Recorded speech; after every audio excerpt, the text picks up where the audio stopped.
Pesantren Salaf. Pesantren salaf adalah bentuk asli dari pesantren. Sejak pertama kali didirikan, pola pendidikan pesantren ini adalah bersistem salaf. Yang dimaksud pesantren salaf adalah pesantren yang kurikulumnya murni mengajarkan bidang studi ilmu agama saja. Sistem pendidikan pesantren salaf. 1. Falsafah. Pesantren salaf atau tradisional pada umumnya berfaham ahlus sunnah wal jamaah. Satu di antara faham ini ada yang menyangkut tentang tradisi. 2. Kurikulum. Kurikulum pesantren salaf hanya mempelajari kitab-kitab klasik yang meliputi tauhid, tafsir, hadis, fikih, ushul fikih, tasawuf, bahasa Arab, mantik, dan akhlak.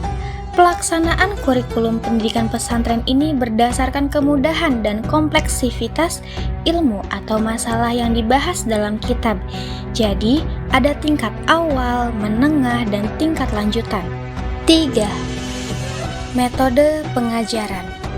Pada pesantren salaf, pemberian pengajaran dengan struktur, metode, dan literatur tradisional.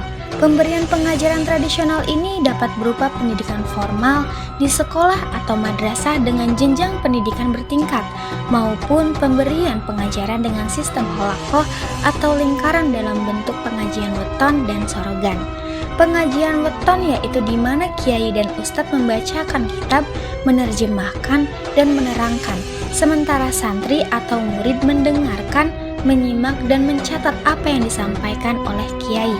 Sedangkan pengajian sorogan yaitu permintaan dari santri kepada kiainya untuk diajarkan kitab tertentu, biasanya diberikan kepada santri yang ingin menyetorkan setoran hafalan kepada kiai. 4. Sarana dan prasarana. Pada bidang sarana dan prasarana, pesantren salaf ditandai dengan ciri khas kesederhanaannya, asli sejak dulu. Walaupun begitu, pesantren salaf tetap dinamis, eksistensi selalu ada sampai saat ini. Jenis-jenis pesantren salaf di Indonesia. 1. Pesantren yang menekankan pada ilmu-ilmu agama dalam literatur bahasa Arab klasik. 2. Pesantren kanuragan.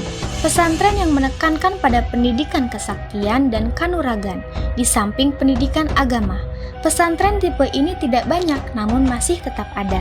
Salah satu ciri khas santri dari pesantren salaf jenis ini adalah para santrinya biasanya memelihara rambut panjang. Alumni dari pesantren jenis ini biasanya memiliki kemampuan untuk mengobati penyakit secara goib, memiliki kesaktian bela diri secara goib, dan kemampuan spiritual lainnya. 3. Pesantren thariqat, yaitu pesantren yang menekankan pada keilmuan dan praktik thariqat, baik thariqat yang mukhtabaroh atau bukan. Ilmu agama juga dipelajari pada pesantren ini. 4. Pesantren kombinasi.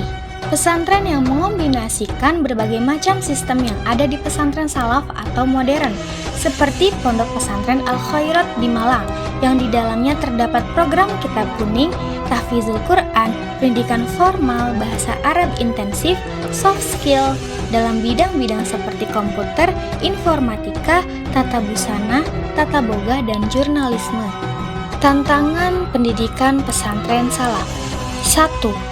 Lemahnya sumber daya manusia di pesantren ini disebabkan oleh keadaan masyarakat pedesaan itu sendiri yang tidak mampu menjangkau informasi dan tidak memiliki pendidikan formal yang memadai. 2. Kelengkapan sarana dan prasarana sangat bergantung pada kemampuan dana. 3. Kurangnya hingga tidak adanya akses komunikasi. Kelebihan pesantren salaf. 1. Kuat ilmu alat. Ilmu alat itu kajian mengenai gramatikal bahasa Arab, ushul fikih, kaidah fikih, balaghah, mantik, dan lain sebagainya. 2. Terbiasa menghafal. Santri pesantren salaf sudah terbiasa menghafal nazam-nazam. Nazam yang dihafal mencakup hampir semua bidang ilmu, gramatikal bahasa Arab seperti nahwu, shorof, tajwid, tauhid, fikih, dan lain sebagainya. 3. Menjawab permasalahan melalui kitab kuning. Tradisi bergumul dengan kitab kuning sangat erat kaitannya dengan para santri. Mereka tahu bahwa sumber ajaran Islam yang pokok itu adalah Al-Quran dan hadis. 4. Memiliki tradisi diskusi yang kuat.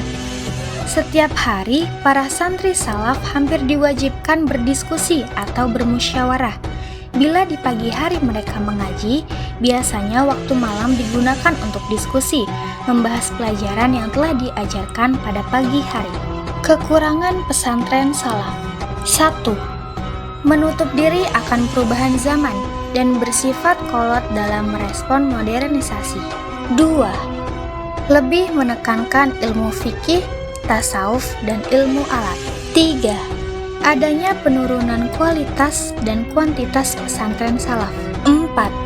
Penggunaan metode pembelajaran yang masih bersifat tradisional seperti sorogan, holakoh, dan weton. 5. Kurangnya penekanan kepada aspek pentingnya membaca dan menulis. 6. Peran kiai yang dominan dan sumber utama dalam pembelajaran. Pesantren salaf di Indonesia. 1. Pondok Pesantren Sidogiri Pasuruan. 2. Pesantren Lirboyo Kediri. 3. Pesantren Langitan.